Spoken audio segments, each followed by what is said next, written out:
আসসালামু আলাইকুম এভরিওয়ান। তোমার প্রতি অনুভূতি গল্পের চতুর্থ পার্ট বলার আগে তোমাদের কাছে একটা রিকোয়েস্ট করব। আশা করি তোমরা রিকোয়েস্টটা রাখবা। তো তোমরা হয়তো অনেকেই জানো যে আমি একটা ইউটিউব চ্যানেল খুলছি, আর আগে একটা ইউটিউব চ্যানেল ছিল, সেটা হ্যাক হয়ে গেছে।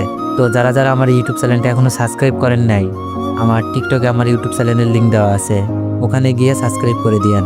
আর ইউটিউবে গিয়ে ভয়েস অফ দীপু অফিসিয়াল লিখলেই আমার ইউটিউব চ্যানেলটি পেয়ে যাবেন।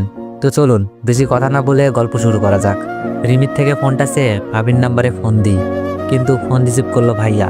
ভাইয়ার কণ্ঠ শুনেই সাথে সাথে কেটে দিলাম। রিমি বলল, কি হলো, রিসিভ করে নাই? আমি মন খারাপ করে বললাম, করছে কিন্তু ভাইয়া। রিমি বলল, ও তাহলে আমাকে দাও ফোনটা। রিমি মোবাইলটা নিয়ে আবার ফোন দিল, আবারও ভাইয়া ধরছে। রিমি বলল, হ্যালো আসসালামু আলাইকুম। ভাইয়া বলল, ওয়ালাইকুম আসসালাম। আপনি কে? আমি রিমি। আশা কই? আমি আশার ফ্রেন্ড। ভাবির নামটা রিমিকে বলেছিলাম। ভাইয়া বলল, ও আচ্ছা, একটু অপেক্ষা করুন, আমি দিচ্ছি। হ্যালো আসসালামু আলাইকুম। ভাবির কণ্ঠ পেয়ে আমার কাছে রিমি ফোনটা দিয়ে দিল। মুহূর্তে চোখ থেকে পানি বেরিয়ে আসলো। আমি বললাম, কেমন আছো ভাবি? অনেক। তুমি কোথায় এখন? তোমার মোবাইল বন্ধ কেন, কি হয়েছে? ভাবির কণ্ঠ জড়িয়ে যাচ্ছে, মনে হয় কান্না করে দিবে।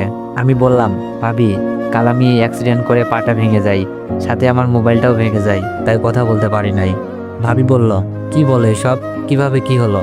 এখন তুমি কোথায়? আমি বললাম, ভাবি, আমি এখন একজনের আশ্রয়কারিনীর বাসায় আছি, যিনি আমার এমন বিপদে পাশে এসে দাঁড়িয়েছেন। অনেক ভালো ওরা, ওনার মেয়ের ফোন দিয়েই কথা বলছি। ভাবি বলল, আমাকে একটা বিকাশ নাম্বার দাও, আমি টাকা পাঠাচ্ছি। আচ্ছা ভাবি, যখন লাগবে জানাবো। বাসার অবস্থা কেমন? খুব জানতে ইচ্ছা করছে। আগের মতে হাসি খুশি আছে, নাকি আমার আশার সাথে সব চলে গেছে? ভাবি বলল, ভালো না, আব্বু আম্মুর মন খারাপ, কাল রাতে কেউ খাবার খায়নি। তবে মিথিলা আর সুমিত জামাইকে কেমন যেন হাসি খুশি মনে হচ্ছে, তাদের মতিগতি সুবিধার মনে হচ্ছে না। আমি তো দুলাভাইকে ভিডিওটা দেখে ভয় দেখাইছি যেন না মিশে, তবু ওরা নিজেদের ভুল বুঝতে পারছে না। খুব রাগ হচ্ছে, মনে হচ্ছে ভিডিওটা নিয়ে বাসায় যাই, সবাইকে দেখিয়ে দিই, কিন্তু এখন তো চাইলেও সম্ভব না, ভিডিওটা হারিয়ে গেছে।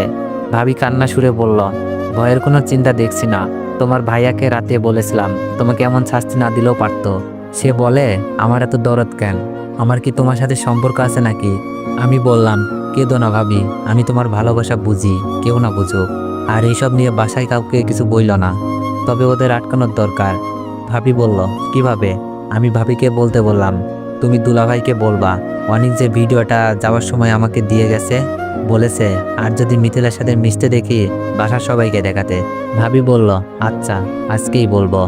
আমি বললাম, খুব গোপনে, দেখো ওরা ভালো হয় কিনা। ভাবি কান্না সুরে বলল, অনিক, তুমি ওদের জন্য কেন মন করছো?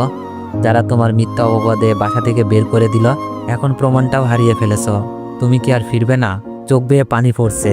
ফিরবো ভাবি, তবে যেদিন সবাই তাদের ভুল বুঝতে পারবে। তোমার ভাইয়া আসছে, রাতে ফ্রি হলে কল দিব। ফোনটা রেখে দিল ভাবি।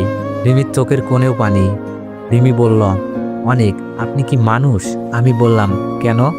রিমি বলল, যে আপনার বাসা ছাড়া করলো, মিথ্যা অপবাদ দিল, তার জন্য এত ভাবছেন?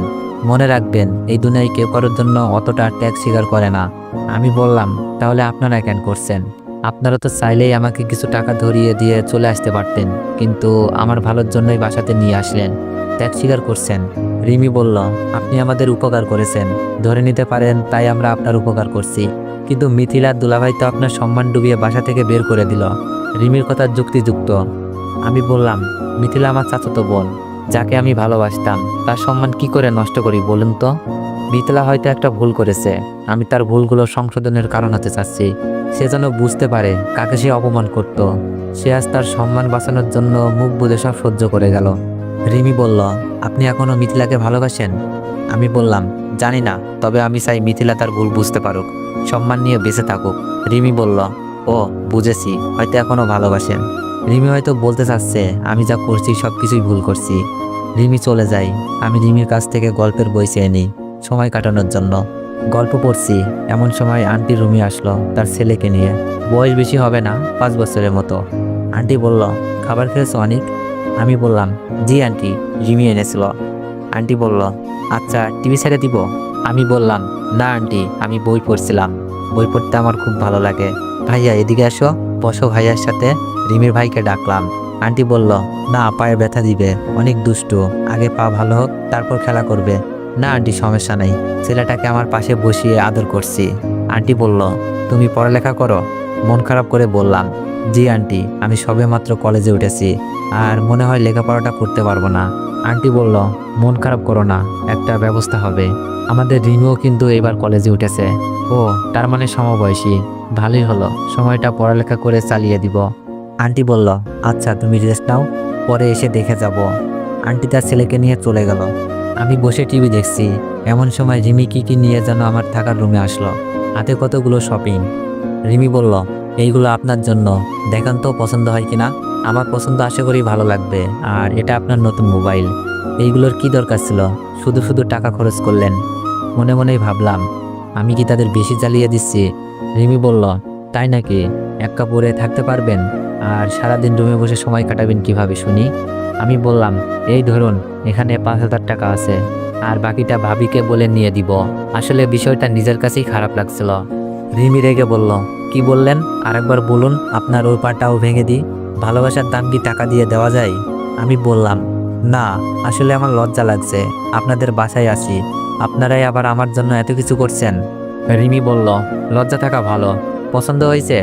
রিমির পছন্দ অনেক ভালো, সবগুলো কাপড়ই ভালো লাগছে। আমি বললাম, আপনার পছন্দ অনেক ভালো, আর ধন্যবাদ। রিমি বলল, কেন? আমি বললাম, এগুলোর ভীষণ প্রয়োজন ছিল। রিমি মুখ ভেঙচি দিয়ে বলল, ওই সময় তো এগুলোর কি দরকার ছিল বললেন। মোবাইলটাও দেখছি খুব দামি, রেডমি 7, সাথে রিমি রেজিস্টার করা নতুন সিম, আর বাসায় তো ওয়াইফাই আছেই। তো এভরিওয়ান, নেক্সট বার চাইলে একটু বেশি বেশি কমেন্ট করুন, আর একটু বেশি বেশি কপি লিঙ্ক করে দেন। ধন্যবাদ।